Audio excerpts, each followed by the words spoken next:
తిరుమల శ్రీవారి లడ్డూ ప్రసాదం తయారీలో వాడే నెయ్యి కల్తీ వ్యవహారంలో ఏకసభ్య కమిషన్ నివేదికపై చర్యలు తీసుకోవడానికి రాష్ట్ర ప్రభుత్వం కమిటీని నియమించింది. ఈ మేరకు రాష్ట్ర ప్రభుత్వ chief secretary Sai Prasad GO number 900ను జారీ చేశారు.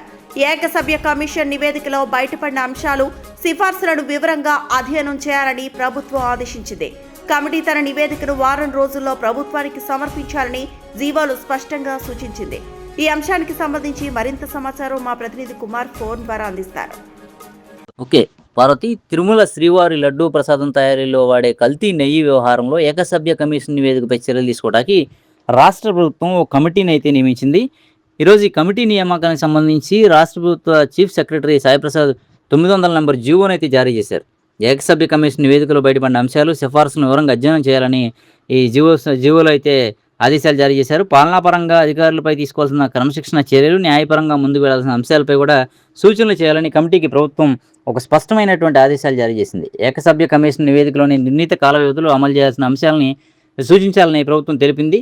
ఈ సిఫారసులను అమలు చేసేందుకు తగిన పర్యవేక్షణ యంత్రాంగం ఏర్పాటు చేయటువంటి అంశాలపై కూడా కమిటీ సూచనలు ఇవ్వాలని ప్రభుత్వం ఈ స్పష్టమైనటువంటి ఆదేశాలు జారీ చేసింది. కమిటీ తన నివేదికని వారం రోజుల్లో ప్రభుత్వానికి సమర్పించాలని జీవోలో ఒక స్పష్టమైనటువంటి ఆదేశాలు అయితే జారీ చేసింది.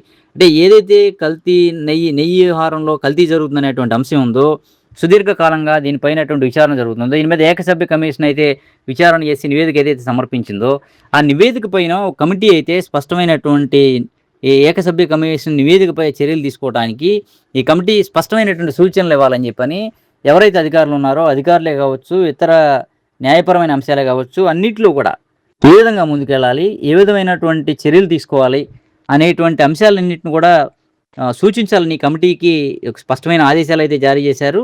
అయితే సమయం కూడా తక్కువ సమయం, ఒక వారం రోజుల వ్యవధిలోనే ప్రభుత్వానికి ఈ నివేదిక పైన సూచనలన్నింటినీ కూడా సమర్పించాల్సిన సమయాన్ని నిర్దేశిస్తూ ఒక వారం రోజుల గడువును మాత్రమే ఇస్తూ స్పష్టమైనటువంటి ఆదేశాలు జారీ చేశారు. దీంతో ఈ మళ్ళీ ఏదైతే నెయ్యి కల్తీ వ్యవహారం ఉందో, తిరుమల లడ్డూకు సంబంధించినటువంటి నెయ్యి కల్తీ వ్యవహారం ఉందో మరొకసారి చర్చనీయాంశమైందని చెప్పుకోవచ్చు. చూడాలి ప్రభుత్వం ఎవరిపైన చర్యలు తీసుకుంటుంది, ఇందులో ఎంతమంది అధికారులు ముందుకు వస్తారు, ఎవరు బాధ్యులుగా ఉండే అవకాశం ఉంటుంది, ఈ నెయ్యి కల్తీ వ్యవహారంలో ఏ అధికారులపై చర్యలు తీసుకునే అవకాశం ఉంటుంది, ప్రభుత్వం ఎటువంటి చర్యలు చేపడుతుందనేది మాత్రం అంతటా ఆసక్తికరంగా మారిందనే చెప్పుకోవాలి.